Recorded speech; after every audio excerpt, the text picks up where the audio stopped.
Hello, I'm your host, Leonard Duncan. Welcome to a new episode of ATV-TALK and Motorsports Podcast. Please join us every Tuesday at 5 p.m. Pacific Standard Time. We bring you interviews with industry professionals, live events, live news about the motorsports industry in every episode. Enjoy the show. Whether we are out riding with our friends and family or racing in extreme environments, we all need good tires. That's why I recommend GBC Power Sports Tires, a division of Greenball Corp. Their products, which include XC Master, Mini Master, and Groundbuster 3, are what leading professionals in the ATV-UTV industry are using. You can get your tires at greenballtires.com or find them on Instagram as GBC Tires for further inquiries. Jeffery Rastrelli, welcome to ATV Talk. How are you, sir? I'm doing well. How are you? I'm doing great, brother. Hey, thank you for taking some time out of your busy schedule. I appreciate you having me. Oh, no problem. Hey, I'm going to ask this because I've been asked by 20 or 30 different people. The resurgence of the new Jeffery Rastrelli, what is going on? Just enjoying riding, enjoying training, having a good program behind me. Just a lot of work in the off season. You know, as I'm getting older, I tend to look more into different things. Doing certain things that I want instead of things that are just kind of given to me. Picking, hey, I want to do this, and that's all I get. I get to build my own program, build my own motors. Choosing what throttle body package and intake package and pipe, and even the head package. Trying different things like that, and different cams and different shocks. Not shocks, but different shock setups. Obviously, I've been with Elka for a while, but different shock setups through Impact Solutions, and just as I get older, feeling like just taking a dive into more of that stuff and trying to improve the bike and improve myself and enjoy what I'm doing. Well, it's sure making a difference because you're third in points right now. You've been in the battle every race, and it looks like a whole new, younger, faster, stronger Jeffery Rastrelli. Yeah, I just get her back. It was just a really good day. Like from when I showed up to the track, it was good vibes and good camaraderie. And I actually stayed in a hotel, which I never do. And it's like in Florida, I had my rig there and everything. And my family showed up, so I went to a hotel and just me and my wife enjoying ourselves. And it was just nice to get away from the track a little bit and enjoy a little time away, and then come back during the day and do that. And just feeling really good. I enjoyed the whole time I was there, and sometimes that's needed to perform well. Yes, it is. If you get into it, you've been doing this for a day or two, and did you change your whole training regimen to suit age or desire? More or less both. Just trying to figure out what works best for me. I've had a lot of health issues in my past, and a lot of things I struggle with, and I still struggle with. But trying to learn that balance of what training I should do and what I feel best doing. And I think that at this stage of my career that I found what works best for me. I just think that there's a lot of cycling involved and a little bit of weight training, and if I'm tired that day, getting done riding, like today, I don't train. I just feel like sometimes I run myself in the ground more than I should, and coming around race time, it's a little more fatigued than you should be, and you don't perform as well. So just that balance and figuring out what works for me, man, is really, really what I've figured out, and a lot of knowledge from a lot of different people, and applying that to my training. So, well, you've been doing it for a number of years, so figuring out what your system needs is number one. Contributing factors with your own program and your business, it's freed you up in a lot of different ways, I'm assuming. Yeah, for sure. It's freed me up in some ways, but it's also put a little pressure on me in some ways. It's not just riding and training now. You gotta take care of customers, and customers calling you, messaging you, and you gotta take care of that, or you won't have any customers. So that part's good, but it also freed me up in a way of, not spending my own money that I make through sponsors to keep me racing. That's what's been a hard thing to balance in the past years. You think you're making an okay living, and you end up coming home with no money because you're putting it all back into the ATV motocross or into my racing program. So the business is more or less taking care of me running my own program, taking care of those costs and the motor costs and the parts and all that. So that's definitely really, really a big help. And everyone that's supported Rastrelli Racing, I don't think realizes how much of a help it is, and how much they have been a key factor in my success, because it's taken a lot of stress off my shoulders. And it's good. So I want to thank everybody that's supported me and bought for me. So because it is a big help. Yeah. Oh, it always is. You have a huge fan base, so I'm assuming that just assuming, which I would naturally think that your fans become your customers, and that in turn is their friends and family also becoming your customers. Yeah, for sure. And it's good to balance. It's like a good balance between actually new people that I don't really know, and people that I do know. So it is interesting to see that sometimes it is fans, and then sometimes they're just people that you have no idea how they even seen you, just or found out about you. So it's a really cool aspect of the business. And yeah, I appreciate all the fans, of course, and all the other ones that aren't don't know me well and interested in my business. So it's pretty cool.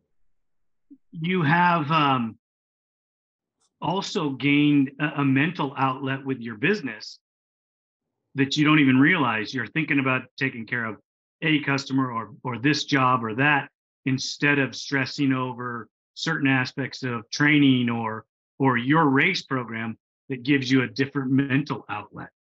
Yeah, absolutely. And it keeps me a little more busy. I think that my dad always says a busy mind is a strong mind. So something that keeps me on my toes, keeps me busy, but also a big help during that race program. And just as I'm getting older, I'm able to take on a little more. Just realizing what I have to do that day, and just able to pull it off. And, when I was younger, I feel like sometimes it wasn't that way. I just so worried about what I had to do that I wouldn't be able to take care of customers and ship stuff off, and you know, um, so on and so forth. So yeah, it's interesting. You're becoming an adult. Isn't that horrible? It is. It is. Not Trust me. don't do much. Just ride, train, and ship off parts. But that's it's not a bad life. And as I grow older, I just realized that how fortunate I am to still do this. And I'm not getting any younger, and I just got to realize that I'm very fortunate to be where I am, and what I'm doing. And no, not a lot of people are able to do this. And even though I do have a business doing it, and riding and training does take a lot of time, there is some time where a lot of people are at their normal 9 to 5 jobs, and I can pick up the golf clubs and go golfing that day on a rest day, or just different things like that. So go spend the day with my family, or my wife and my dogs, and do things that other people can't do because of their schedules and having to go to work. So I just realized how fortunate I am. And yeah, just it's really good. It's really exciting, and makes me push that much harder. That is a great motivation, isn't it? It is. It's very much so. Just knowing that I'm actually making a little bit of a living right now doing it, and able to pay my bills and do what I love is, yeah, man, I just can't express how fortunate I am. So it makes me work a little harder, and want to win that much more. Do you think 2022 was a growth development year for Rastrelli? Yeah, for sure. I mean, just for the whole program, it was a development year in a lot of ways. Realizing how much money it costs last year to get myself going, and and learning the motor program, and my shock program, and yeah, just learning those things, and realizing what I was lacking on, and realizing what I could make better. And this year we went to work this off season and did a lot of shock testing and motor testing. And, other than that, the program's the same, but just a lot of that there's a lot involved in that situation for quite a few months there. So I started before the Vegas race and went all the way to Daytona. And I think we didn't really finalize a total package till the Sunday before Daytona. So I actually had Jaime from PP come in and tune my machine Sunday before Daytona. So that was a little late, but didn't even ride my bike before the race, but didn't end up too bad. So fourth for the opener. But yeah, it was definitely a growth year and learning and just trying to make the best machine possible for me this year. And I think that it shows with my starts and my finishes that we're here for business for sure. Did you like the Daytona course this year?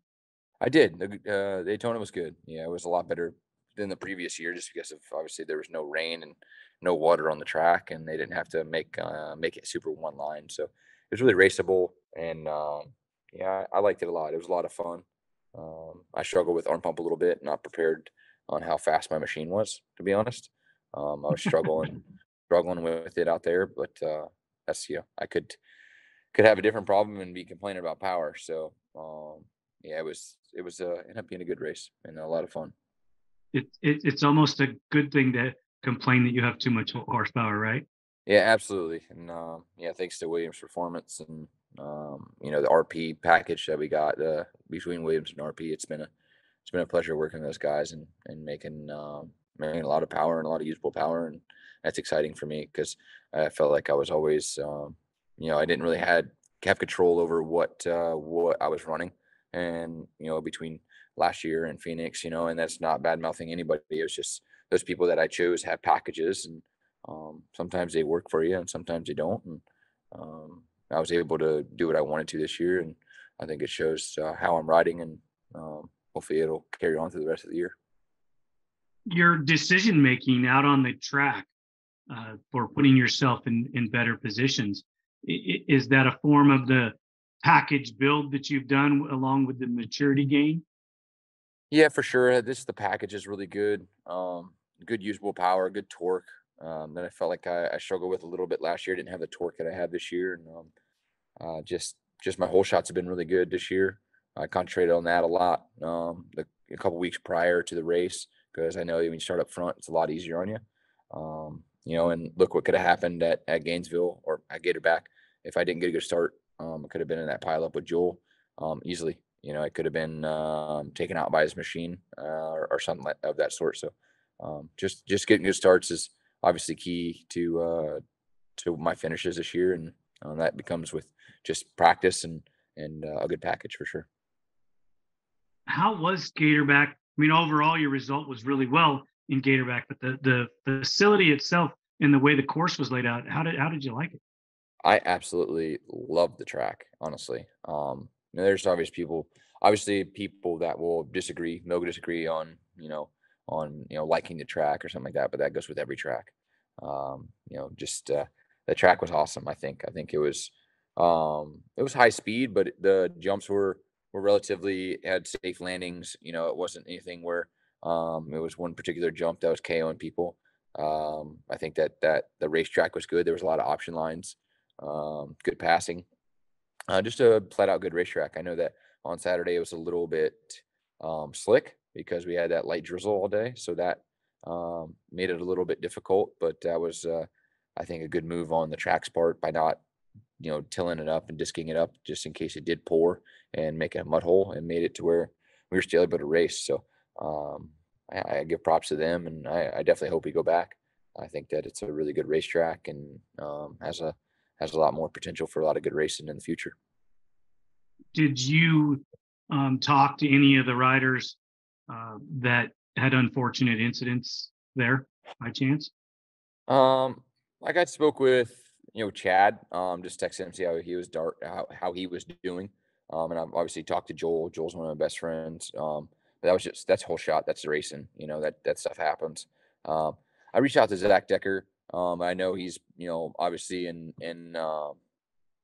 you know, in a lot of pain, and you know, he's probably struggling a little bit right now, and I never heard back from him, but you know, I hear he's doing well, but I hear that wasn't, you know, the track. I hear that was more of a mechanical.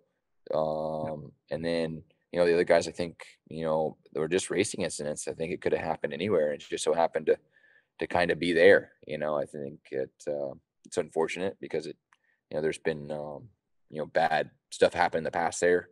But I don't think it was anything to do with the track. I just think that people were going for it. You know, it's a pro class. You're going for good finishes, and it's open wheel racing. So you touch wheels and stuff happens. That's all I can say about that. You're racing for money, Yeah, you you're know? racing for money, and we're pros, man. And I tell all my guys that, or I tell, you know, rookies, like I had a rookie, Adam Ulrich, come down, and I say, you know, we're stone cold killers out there, man. Like you gotta be ready for it. You're not ready. You think you go in there and just have a good day, go good day without having any controversy on the track. You know, not so much off the track, but a little bumping and banging. I mean, you're in for a treat because there's a lot of it. So I say we're stone cold killers, and you know, that's how it is out there, and that sometimes ends up getting people hurt. But we're not here to sugarcoat it, and we don't have a roll cage for a reason. You know, it's dangerous. So people gotta realize that, and just keep on keeping on. Yeah, I think that when you guys you're racing for the dollar, and that makes it more intense. It doesn't mean that you're not friends off the track, but when the green flag drop flies, I'm sorry, you know, I got to feed my family. Yeah, 100%. And that's how I look at it now. Like when I was younger, you know, it was like I wasn't really making much anyways. You know, I couldn't, even if I won, I wouldn't make much. But now that I'm older and I'm seasoned, you know how to kind of work with sponsors and get those sponsors, and you know, people know that I'm pretty consistent finishing up there and stuff like that. You know, it's now it's all about, you know, paying my bills and feed my family, and um, I'm in the process of buying a house, so I'm gonna have a house payment, and you know, stuff like that. So I mean, it's all about business right now, and you know, at Gatorback, I feel like I lost that win. You know, I got passed both motos by Bryce, which hurt, but you know, I just keep telling myself and my training in the past couple weeks that, you know, he beat me in my home state. Now I got to go to his and give it back. You know, I mean, that's just how you got to look at it, and I hope to do so. And Have you pay, raced? pay some bills, pay some You bills at pay the Texas. bills. Have you raced that facility before? Yes, I really enjoy that facility. I really do. I've had, I've always had a lot of speed there. Sometimes my fitness has came into play, but right now I don't think that's an issue like it has been in the past. So I think that we're with what like we talked about before, with the package that I have, and the headspace that I'm in my life. It's gonna be an all out war again in Texas, and we'll see who comes out on top. Can I ask a personal question about your health? Yeah, You have absolutely. we know you've had some health issues. You told me about them in a lighter form before. You have that under control. Yeah, yeah, it was more or less finding foods that I was pretty much poison to me. I could say, like, just I was eating this stuff all the time and didn't really know what was wrong with me, and you know, just wondering what the heck was going on. And, that's been for years, you know, struggling with that, and just felt like food was always like a culprit to me, and was not my friend. But now that I have nailed that down and got that figured out and got my stomach healed, and you know, able to digest properly and get all the stuff I need to out of my food, I think that yeah, I think um, I've got it figured out for sure. That's pretty awesome because I was told by other sources that some of the things that you were suffering were super difficult to overcome and career ending in some cases. Yeah, I had Epstein Barr in 2019. Yeah, in 2019, I had Epstein Barr really bad, and um, I was I was exhausted. You know, I wasn't making any money really. I was riding under Baldwin. I had a great gig with Baldwin, but you know, he's not paying my bills. You know what I mean? And he gave me a good bike, but you had to have you had to go out and get these sponsors, and I didn't have them at that time. And just with Epstein Barr, and I was struggling with my career and struggling training, and it got worse as the year went on, and I was done. I told Mark at the end of that year, I said, either I get this ride with Phoenix or I'm done. I'm not coming back. And thankfully, David Eller took faith in me for a couple of years. 2020 I think was a building year for us, and we struggled on those Hondas a little bit. But 2021 when we came out on those Yamahas, it was a revival of my career. So I kind of figured some stuff out with food and my training, and what I needed to do for myself then. And, it carried on into 2022 going, when I left Phoenix and going to do my own thing. Well, I just feel like I'm getting better and better, and with what I eat and knowing how I feel. And it's good.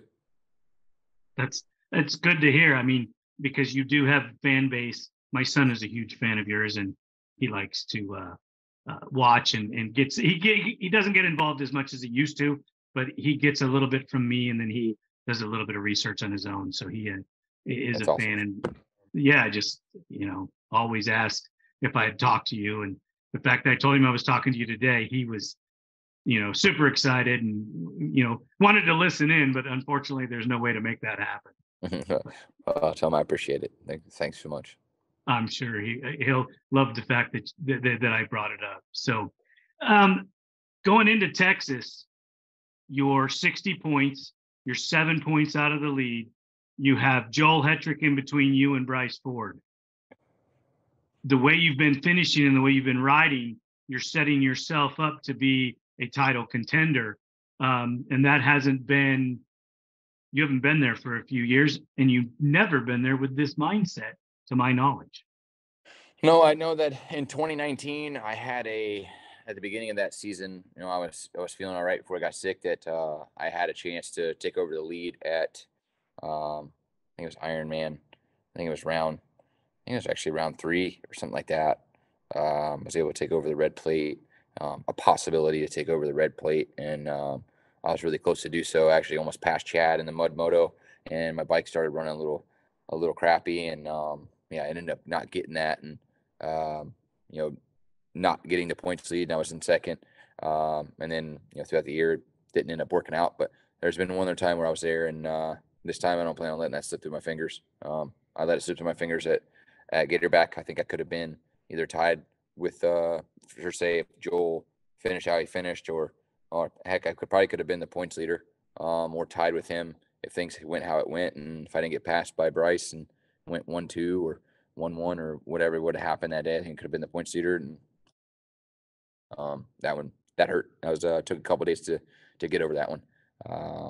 But I think that now that we're going to Texas, I've had good finishes there, and been working my butt off, and took that as fuel instead of kind of tapering back and feeling sorry for myself. I just put my head down and been riding really good. Just really enjoying myself, and just trying some different things on the track, and doing things that I think that I haven't done in a little while, feeling good on the bike, and just riding good. I feel like I'm riding well, and at Gatorback I was beating myself up, but at the end of the day, I felt like I rode a really good race. I felt like I rode one of the best races in my career. I made no mistakes the whole moto. Not one mistake. I think that Bryce was just a little bit better than me by following me the whole race, and he had this one option line that he took and got by me. So I can't be too upset. I felt like I rode flawless, and I just got to take that into Texas and try to get that red plate, and if not, at least move up to second in the points, and keep on trucking, man, because I know that my starts are on point, and hope to rip a couple more good starts and battle for the lead. That's always the goal. Well, that's what we expect from you. Exactly. If we can take a look at the class on a whole, you had qualifying in Daytona. You had a full gate in Gatorback. When was the last time in your career that you had full gates in qualifying? It's been a little while. I think that it's been quite a few years for sure. I honestly can't remember exactly a year. I know that 2016, 2017, 2018, I think there was a pretty decent amount of guys, but I can't remember a full gate. It's been a while to send some people home is something we haven't done in a while. So that's not a bad thing. I think that people moving in and spicing it up with us is a really good thing, and it excites me. I think it is too. You're talking about you've got a John Galetta Jr. coming off the XC, coming out there and riding with you guys and performing well, and then you have a field of rookies that have came in that are potentially going to do well. We talk about the third place guys, and I don't think that's the case anymore.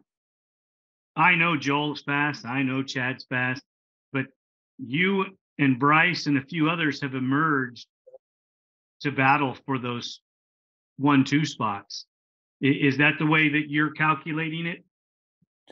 Yeah, absolutely. I think that, I know Joel won the second moto there at Gatorback, but that first moto and even the second moto, we rode really good. I think that if we can get a start and get up there and, try to push on these guys a little bit. And, Joel's going to be hard to beat. There's no doubt about it. But I know that I beat Bryce before, and I could do that again. It's just a matter of taking that next step and beating Joel. Chad's going to be hard to beat, but I think he's going to be on a little bit of a struggle bus at Texas. I'm thinking, maybe not, but I think that, at Gatorback, even if Chad was out there, and there had been a really good race between us. I think that me and Bryce, and heck, even Zach Decker at the beginning of that first moto were riding. I think that could have had a really good moto with a lot of different riders, and Chad being one of them and Joel being one of them. Well, looks like Nick Janus has bumped up his finishes this year as well. He's riding better, Yeah, for sure. Yeah, Nick's riding good, and we had a good battle at that Decker training facility race. But and this is not, I haven't battled with him too much like we usually do, other than that. But yeah, he's riding well, and I think like I was saying before, it's a matter of who's got good starts and who doesn't right now. And I feel like I got that dialed, and plan to keep that rolling through the season. That'll keep me up top for sure. That's exactly what you need to do. Hey, when we were talking a bit ago, we were talking about your transition from the Hondas to the Yamaha. Did you have any setbacks when you made that transition, or was it just instantaneous, like some guys talk about, going from riding the Honda and loving it to, oh wow, this is even better when they got on the Yamaha? I think that having Joel and Phoenix, they were on it a couple months before I got on it, so that helped a little bit. Because I was Joel he was on it for a couple months before they even had one built for me. So I think that helped a little bit when I got it, that they did a little bit of development on it. But it was definitely different. I struggled a little bit at first with motor packages, and I think that a couple races in, like Aonia Pass in 2021, where I ended up going 5-2 for my first podium in over 2 years, I think it was, or a year and a half or something like that. And that was a big turning point for us, and kind of just took that and ran with it. And but it was a little harder transition than most think it is to ride at that elite level. You could feel as good as you want to feel, but when you're not going as fast as you need to go, it's hard to say you feel that good, So yeah, just there's a lot of things that were different on this that that didn't transition over from the Honda to the Yamaha. A lot of it was setup wise. I think it was difficult, and shocks. And I've been not struggling, but we've been changing something for this is my third year, always trying to be better with it. So yeah, I think that was the biggest thing. And ride height, I always felt like I was falling over the front of the Yamaha when I first got on it. Like I would go in the corners, and I felt like I was going, the front end was dropping really far and the rear end was coming up, and I felt like I was just going to fall over the front. That was a big problem at first, and Front end was super twitchy and weird, but obviously that's just setup stuff. And we fixed that and just been trying to fine tune it since. Do you run the Suzuki spindles like most people? Yeah. Yep. I run the Suzuki front end. Yep. And it just seems to turn that much better. Yeah, but I've honestly never ran a Yamaha with Yamaha spindles, so I couldn't tell you. My bike came from Phoenix in 2021 with the Suzuki spindles on it, and that's all I've ever rode. So I think everybody runs them in the pro class for a reason. I'd stand by that, and it's a little pricey, but I think it's definitely worth it. Yeah, I am actually going to put a set on a Honda and see what it's like. I just haven't got the bike finished yet to make that happen. Yeah, it's the Honda. I think it made a really big difference. Because I just think it really did. And but the Yamaha, yeah, I'm not sure because I've never rode it with Yamaha spindles. So it's definitely a good question there. I'm not sure. I've done a little bit of riding, nothing at your caliber, of course, but I like the way the Yamaha works in stock form. So if you make it better, I'm just like, wow, that's going to be incredible. It is crazy that the Yamaha performs at a really, really high level bone stock. I had a stalker that I rode most of the off season last year when I was trying to get my program together and building my own bikes and stuff like that. I rode a stalker like hell for a long time, and a lot of times I just brought it in case my race bike or my practice bike would break. I would just have the stalker sitting there ready to fire up and go.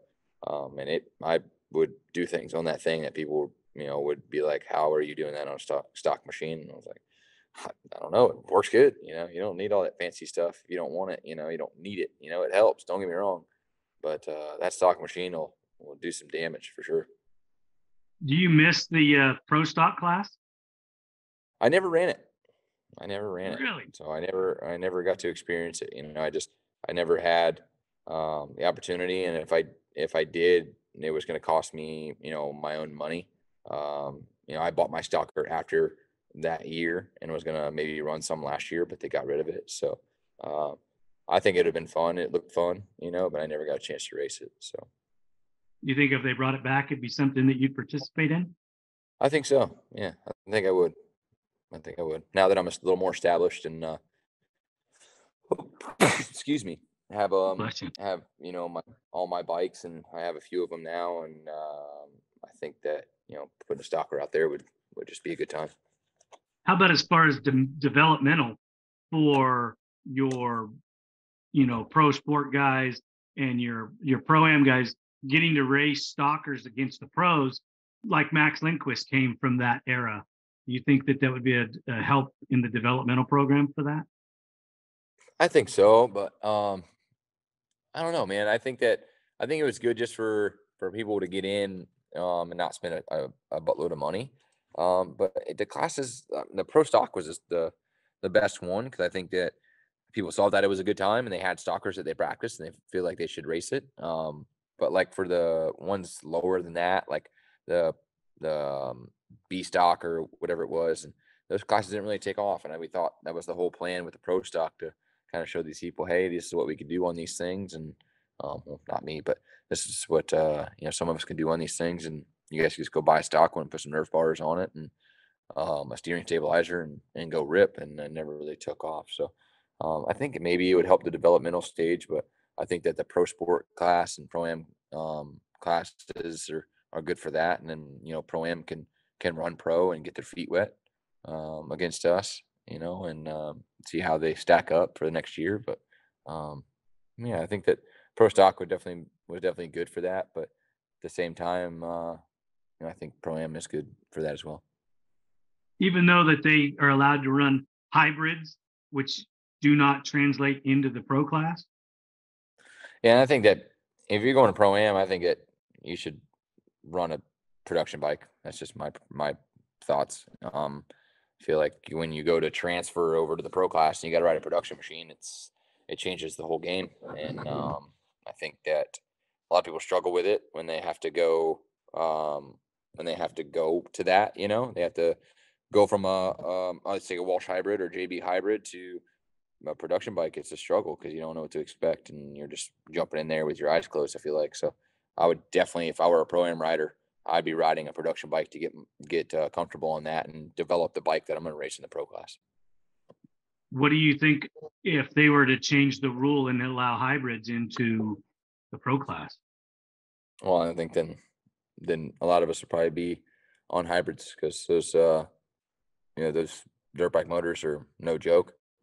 Those bikes pull really good, and you can keep them mostly stock, and be competitive. So I mean, we see a lot of time, we're not going to keep them stock, but I think that I think see a lot of people switch over if it did become a hybrid pro class. But I don't know. It's hard to say because we're all so comfortable with Yamaha and it works so good that a lot of us may stay on that too. So it's hard to say because it's not here. So You do see Pro-Am champions on the stock Yamaha chassis, even though they're racing against hybrids, though. Yeah. It's they're competitive with the hybrids. They are. There's no doubt about it. But I feel like it's just what you're most comfortable on. If you're comfortable on the Yamaha and got it set up right, and then I think you should stay on that. But I know those hybrids are really good as well. So yeah, they just opened up the Works Pro class to hybrids, and when I talk to the guys that are riding them, the jury's still out on whether they're the best. I mean, Bo Barron's still a 10-time champ, and he's still winning races, but he's not as, it doesn't seem to be as dominant on that hybrid as he is on the production 450. is he on he is on a hybrid? Yes, he's raced yeah. it. He's actually won 2 races on it for sure. I don't know what he rode this weekend. I haven't found out yet, but as soon as I do, I'll let you know. When he raced Havasu and got beat, for nothing other than bad luck, he was on his production Honda. Really? Yeah. That's kind of crazy. I didn't know he was riding a hybrid. It's pretty cool. Yeah, they switched it over to the CRF motor in the Honda chassis, and he says it's a handful. Yeah, they are. That's what I hear for sure. I hear the front ends are a little light on them when you switch them over. You got to run a little lead in there because the motor sits back so far in that chassis. So it's definitely interesting to see. These production bikes are made. They're made like they are for a reason. These Japanese guys are no joke. They develop good machines, and I think that you're going to throw a hybrid motor in there. Sometimes a lot of people don't like it, because it throws the weight ratio off, and front to rear. It makes the front end a little lighter than usual. So it's just, I think, personal preference, man. Totally, and you got to get the shock thing worked out. I know in the motocross area back there, they've been running hybrids for quite a while, so they have a pretty good idea how to do it. But on the West Coast and in the XC, they haven't been doing that. Yeah, it's interesting. I figured they would do it, over there just as much as over here, but obviously not. No, none of the. I mean, you could run some of the lower classes, and there's a few classes you could, but nobody just jumped on it and did it. I think for total pure cost reasons. Yeah, it is expensive. Everyone's like, "Oh, you save money." Well, you got to go buy a dirt bike and take all the stuff off it, and you have a bare frame sitting there not worth nothing. So it's I don't know. It's still costs a lot of money. So That it does. I mean, your pro machines, if you're paying retail dollars for them, some of them could exceed $30,000. It's unbelievable. oh, very easily. I think I added it up last year about building one, like what it would cost retail, and it was like close to $40,000. I think it was just crazy. I mean the motors themselves, you're putting 8 to 10 grand in alone, just the motor.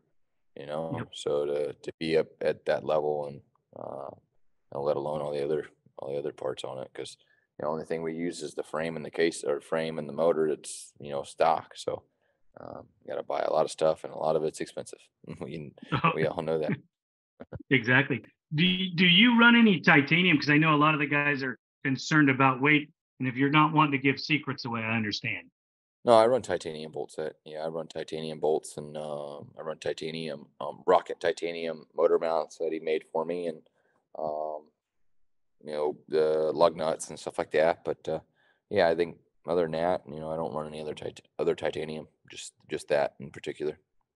Do you know how much weight you save, or is it more of a mental thing for you? No, that was the first bike I've ever had that was titanium bolt actually. So thanks to Rocket for supplying that. But I'm not sure. I think it was quite a bit, but off the top of my head, I'm not going to state something that I'm not positive about. So that's a question I would have to ask to you, Jake. I've asked him before and I couldn't remember what he said. So. That's okay.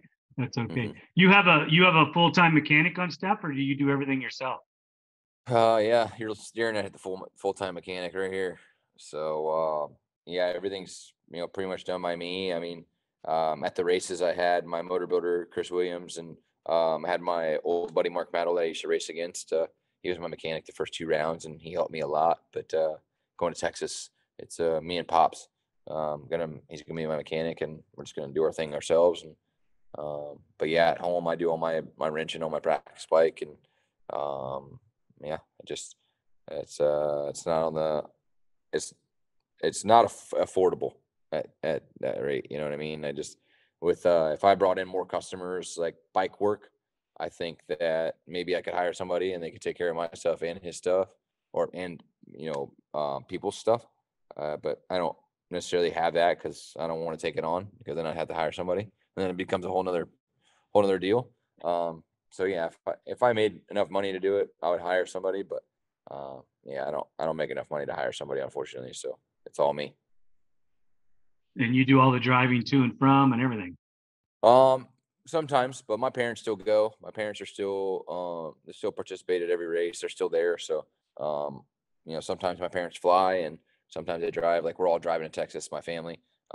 Me, my mom, my dad, my wife, my 2 dogs, and I think actually my sister and my 2 nieces are participating too. So we'll have a whole clan going this weekend, and me, my mom, and my dad drive that thing, and my sister drives it a little bit. So yeah, it won't be too bad going to Texas when having 4 drivers. Wish my wife would drive a little bit because sometimes I got to pee, and she doesn't like to take the driver's seat. But I'll let her slide a little bit. But yeah, she's awesome, but she doesn't like driving that rig. That's for sure.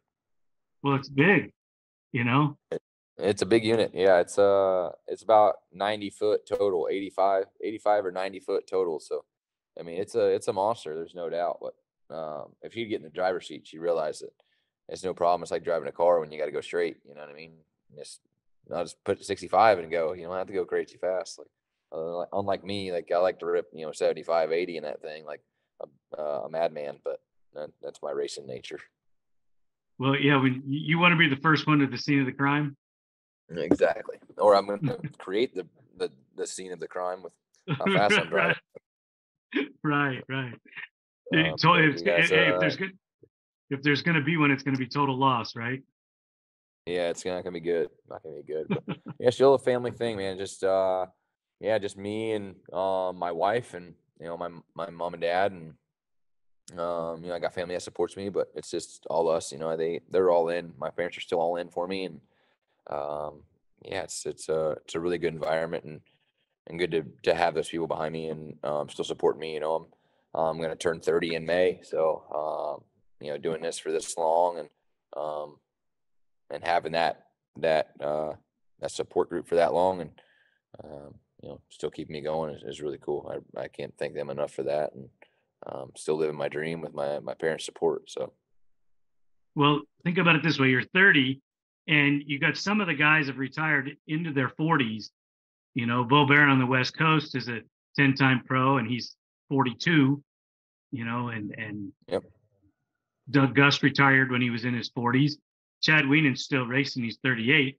So you could have a 10, 12, 14-year career still to go. Yeah, and that's obviously the plan.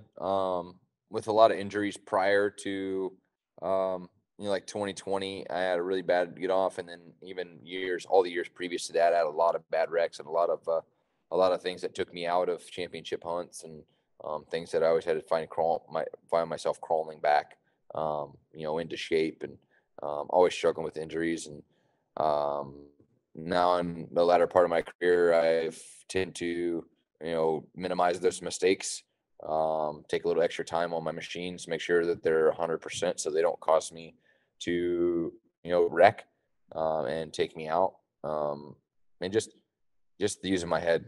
A lot of times when I was younger, I would send it and do stupid things and um, you know, cost myself to get hurt. And it's not like you get to sit around and every couple of weeks talk about how you're hurt. You know what I mean? You just gotta keep your mouth shut and keep chugging along and not ride in between races sometimes and go to the race and struggle and everybody's wondering what's wrong. And it's just it's a circle of life. But I think that later in my career, I'm minimizing those big mistakes to hurt me. And I've had a lot of concussions in my career, and that's what I'm scared of the most is hit my head anymore. So yeah, I tend to practice a little easier than I used to, and just trying not to get hurt. If I can do that and keep finishing where I'm finishing, keep getting the support that I'm getting from my sponsors, that and the customers from Rastrelli Racing, that I could definitely probably have a long career. And that's my plan. And I love what I do, and just want to keep doing it. And that's what we all dream of as a kid. If you moved on to the end of your career and moved out of the actual racing, would you ever look to running a race team or being involved some way like that? Absolutely. I mean, if it's obviously with a lot of my beginning of my career is not being financially stable. I'm just always being torn which way to go to make $75 or $100 or $500 or whatever it is, just to get by. And as I'm getting older, I'm trying to take that away and concentrate on the big picture and bring in some money to support my family the way I want to. And that's how it would kind of have to be then. I would want to run a race team and do it for the fun, but for going that long without making any money, it would have to be something where I'm still getting compensated for, even if it sounds selfish. It's a lot of work to run a race team. I'm doing it on my own right now for myself, and I know how much work it is. So if I was able to make a living doing it, and I'm not talking make a killing, I just would like to make a living and be able to pay my bills to do that, I would 100% do it, because I love this sport. This is what I love to do. I love the people. I love being at the track. If we're heading the track, man, I got a smile on my face. So that's obviously where I want to be as long as I can. And I would love to run a race team, but like I said, I just have to pay the bills. I'm not looking to get rich off of it, or I'd be doing something else. Just have to pay the bills. And like I said, I would love to do that. Just it's tough. It's tough to try to find that. And if people were willing to come on my team and compensate me for my experiences and the bikes that I build and knowing what's good and what's not, then absolutely 110% would love to do that. Yeah. That would be something special. I truly believe that. I even kind of have thoughts of, kind of doing it now. I kind of want to bring some people under and obviously, make my business better. Of course, that's why we do it. That's why you would hire somebody to be on your race team, is to push your business to the next level and show people that it's not just me riding this thing, that it's good. It's other people too. Like, this is a really, really good machine, and the package that I have is really good. And I spent a lot of time on it, and go ride it and tell me for yourself, kind of thing. So there was I tried to get somebody this year to come underneath the tent, and it didn't work out, which is unfortunate. But it's just probably gonna have to go out and look for somebody again this year. And we're definitely scouting some people out, so maybe sooner than you think, Leonard. Well, that's kind of what it is about, is growing the sport. And when you love it as much as we do, you just do things to elevate it and keep it growing. Absolutely. I love to teach and love to keep, bring people under my wing. And I want to build somebody a good machine, and, they come off and they're excited to ride that thing. And I'm excited to be under there and under my tent and, ask you questions, and I tell them what I think. And I really love that side of things, and want to do that for some people, and, create good finishes for them as well, help them as much as I can. So, loving the sport is also giving back a little bit, but, I just think it's really, really cool to have a Rastrelli Racing rider underneath my tent, and somebody in Pro Am or Pro Sport or something like that, or heck, even somebody that's looking to go in the pro class in the next couple of years, to carry my name on after I'm gone. So we'll see what happens, and we're definitely got our eyes open. That's for sure. That's great. I can't wait to see that happening. Have we raced your favorite track or the best track for you this year, or are we coming to it? And which one is it? I think it's good we had a couple new ones, like Gatorback being new, and I think Butts Creek being new is those are some definitely obviously we don't know where we all stand, so I think that's awesome. But I think Redbud I really enjoyed, and I don't say I'm the best there. I got on the podium there last year. I'm not saying I'm the best, but I think that I always like to go to that venue.